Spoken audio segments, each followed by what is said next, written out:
Hello. So today's question, how do you buy a house? So step one is the finances. How much house can you actually afford? There's two big key words here. Whenever you talk to a lender, you can get pre-approved or pre-qualified. So to be pre-approved means that I'm definitely gonna buy a house like as soon as possible. It's a hard credit hit, you're ready, you're gonna go buy a house. Whereas pre-qualify is a soft credit hit. That way you can see the math and understand like, okay, here's where the numbers are right now, but it's not a hard credit hit where you're actually gonna buy today. Pre-qualify is just to see what do your numbers actually look like. So let's do some math. Everyone loves math, right? If you make, let's say, $2,500 in 1 month, right? There's something really important called the debt to income ratio that lenders are gonna talk to you about. So you wanna keep that under half, certainly under half, preferably between 25 and 33%, quarter to a third, because lenders will possibly max you out at half. And while you could do that, that could also make you house poor. So then you can't afford your car. You can't afford to go on vacation or anything. You can't afford to save up for a water heater if it goes out, any sort of issues that could arise. So if you stay under this, well under half, then life goes on and it's easy to make your payments, but half is just a bit too much. So I would think you'd want to stay at 1,000 or less, because if this is half, yeah, then this is looking like a third or less. What is the next step? We know how much house we can afford, quarter or a third of our income, right? Next step is finding a house that we actually enjoy, right? So there's no such thing as a perfect house, although some houses look absolutely perfect when they're way above our budget, right? And that's okay. So what we're gonna do, we're gonna figure out what are your big needs, what are your big wants, what are your big red flags that you're like, I absolutely can't do XYZ, right? So we've got need. I need to be in a certain school zone, or I need to be, let's say, 30 minutes to work. That's a really common one, honestly. Let's see, need to be at least 2 bedrooms, preferably a third. So that would be a want, right? I want 3 bedrooms, okay? But I need 2. Maybe there's an office space, right? Because in Tennessee, the way you sell a house is with the septic permit. So if the septic permit says it's rated for 2 bedrooms, then you sell it as a 2-bedroom house. I've seen some that it's a 2-bedroom septic permit, but they're calling it a 3-bedroom house, and that's not legit or legal. So you gotta call them out, and that's my job to find that out for you, because that's actually public record. So there's some houses that have a 3rd bedroom, but they're listed as 2-bedroom plus a room, plus a bonus room, plus an office space, plus a game room, whatever you want to call it.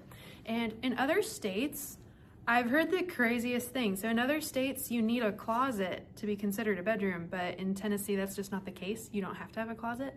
I guess over here, we like our dresser drawers more than we like closets. I don't know, but that's just how it is here. You don't need a closet to be called a bedroom. It's just completely up to the septic permit. So we're figuring out needs and wants, and then what is something you absolutely hate, right? Maybe there's a tree that your family despises. I've heard this before, that some people, they can't live near a weeping willow. I don't know, that they think it's cursed, I don't know. But there's just certain little things that only you and your family would understand, that you absolutely cannot have this one certain thing. Maybe you hate a certain color, like green or yellow or something. Maybe that's just so off-putting, can't handle it. But here's the thing with colors. You can paint your house, and it's way cheaper to just paint your house, especially if you DIY it with family, have a paint party, super fun. If you're able to reach up high and stretch down low, then it's not that bad. It's like $50 a gallon to get some good paint at like Lowe's or Home Depot.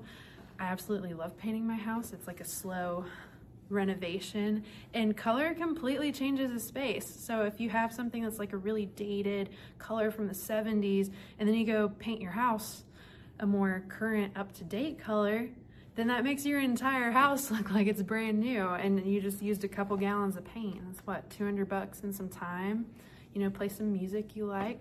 So don't be afraid of paint color. That's something that's pretty easily changed out. Nothing too crazy.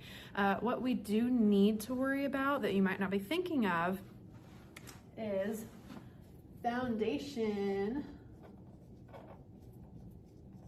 and your roof. These are super expensive. How old is the roof? This is gonna be on your property disclosure document, okay? It's gonna say how old or how old they think the roof is. Now, regardless of how old they think it is, we need an inspector and we need a roofer to come check it out. So whenever we're under contract, there's this little thing called the inspection period, right? So we get an inspector out there and he notices any problems, he or she, and if they see that, oh, there's a leak, we need a roofer. So we go get a roofer and then they check it out for free, give us a quote. How much is it gonna cost to fix this? And this is all during the inspection period. That's really, really critical. Because if you find out that your foundation is gonna take, let's say $3,000 to repair, you could ask the seller to pay that. Have it done before or after closing. We can negotiate that. It's nothing too crazy, because if we're playing with a couple $100,000, the seller can surely help us with like $3,000 on the foundation. That's not unreasonable, right? But I've had a situation where the roof had to be redone, and it was a very particular roof, all the angles and all the things. And it was gonna be $30,000, and that deal actually fell through. And then the seller's agent called me back and said, hey, we don't have any other offers. Go ahead and offer it with the $30,000 out of it. So they basically said, okay, buyer, we'll do $30,000 less so that you have a little money to play with to fix your roof, that sort of thing. But we can negotiate at different directions, whatever works best for you, right? But these are really big ticket items that cost a lot of money pretty quickly, right? So that's something that will get done in the inspection period. So we talked about finance and money. Now we're talking about the inspection period. There's another thing called earnest money. What on earth is earnest money? That is called a good faith deposit. And so when you put down, let's say $1,000 earnest money, that'll come out of the purchase price. So if your purchase price is $200 minus your $1, now you got $199, right? Chicken scratch, it's okay. So $199,000 is now the purchase price because you gave $1,000 over. So here's the thing with earnest money. It's not a down payment. It's not the same thing. Earnest money, during the inspection period, if you find out something critical is wrong during the inspection period, you can say, hey, Mr. Seller, are you willing to help us out? And if they say no during the due diligence inspection period, then we can say, well, due to what we found in the inspection, we would like our earnest money back and we would like to cancel this contract. Thank you so much, Mr. Seller. We're moving on with our lives, right? Okay, so that means the buyer gets the earnest money back. So what happens in the opposite direction? Well, if we back out after the inspection period because we feel like it or we saw a prettier house for some reason, just because after the inspection period, then the buyer is not fulfilling their duty to buy the house. That's part of the contract, right? You're contractually obligated to buy this house in good faith, and that's why it's called a good faith deposit. So if you decide that, you know what, I just don't like this house anymore and we're past the inspection period, I just don't like it. I just don't like the neighborhood. I just don't like something about the house other than what was on the inspection, right? Then the seller keeps the earnest money. It is what it is, seller keeps it. And so that's basically like making a bet with the seller over the $1,000. It can be more, it can be lower, whatever works for you financially, but the more it is shows the more serious you are, if that makes sense. So if you did $5,000 or $10,000, I've seen that before on more expensive properties, then you're saying, hey, I'm really serious, like here's 10,000, unless the inspection's crazy, I'm definitely buying this, right? So then we're in escrow. What the heck is escrow, right? Escrow means we're under contract. So that's from day zero. Day zero is when we sign that contract saying like, okay, I'm agreeing to buy this property. The seller signed your offer saying, yeah, I like the terms, let's do it. That's day zero, the binding agreement date, okay? So then we're in escrow. We're saying we're going to buy this property. Well, okay, after the inspection period and all that's done, you've got this thing called closing costs. Now that's gonna come up at the closing table. A couple days before closing, we'll receive something called an ALTA, an ALTA statement. That's all the debits and credits between the buyer and the seller, all the taxes, all the fees to have a mortgage, all the fees to change names on the documents, because there are so many hands involved in handing it from the title agency to the county to the state and all the things. I like to say on average, not always, but on average, closing costs are normally around the ballpark of 2%. So if you wanted to say, okay, my home is $200,000, right? Let's say your closing costs are around 2%. Well, that's gonna be $4,000, roughly. Not exact, but roughly $4,000. Let's say your buyer's agent is getting, we'll say 2 just for easy math, right? So there's another 4K. Now the funny thing about realtors and how we get paid, we only get paid at closing. There are some realtors that are trying to do the a la carte thing, and I just think that's not attainable, because like, who has the money to say, yeah, I'm gonna charge you for every showing. I'm gonna charge you for every time I look up information. I don't like that. I don't like that. I don't succeed unless you succeed. So I get paid at closing. That's how that works. Now, buyer's agent commission comes out of the whole pool of money, right? So it's either gonna come out of the seller side or the buyer side. And when you see the ALTA statement, you're gonna understand that like, okay, 200 is going toward the seller. The seller's gonna pay the seller's agent. The seller's gonna pay seller's closing costs, right? Sometimes the seller will pay the buyer agent fee, sometimes they won't. Most times I've seen the seller pay it, but there's some times where the seller is just barely making ends meet. Maybe they're this close to foreclosure. Maybe they found the home of their dreams and this is every penny that they need and they cannot afford to pay the buyer's agent. And you know what, that's understandable. So if that's the case and you're the buyer in this situation and you're like, where's this money coming from? I don't understand. That's okay. Nobody understands till it's explained, and that's the whole point of this video, right?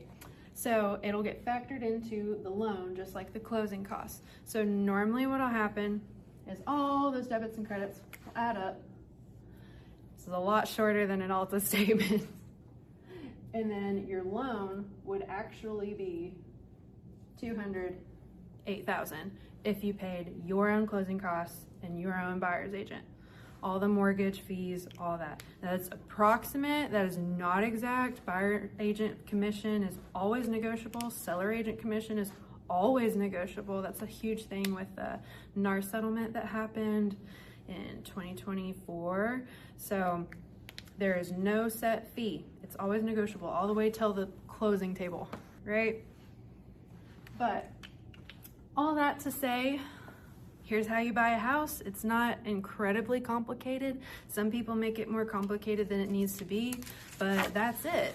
Figure out how much you qualify for. Try to go for a quarter to a third of your income. Some lenders will let you go to half, but that's just too much.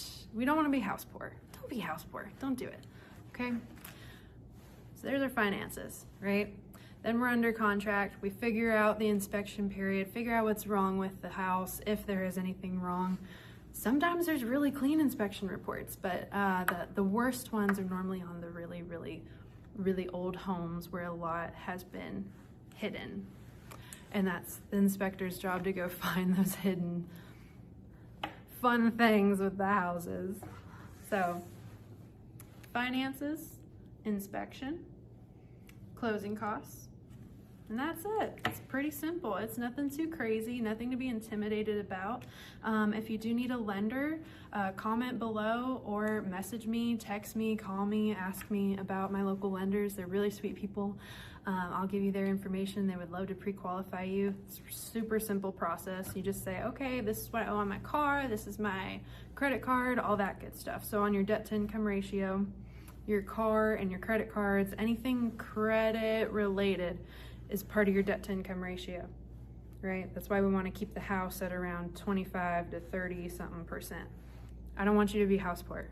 I want you to enjoy your home to the best of your ability, and I want it to be your sweet home that you can enjoy. So thank you for watching, and DM me if you have any questions.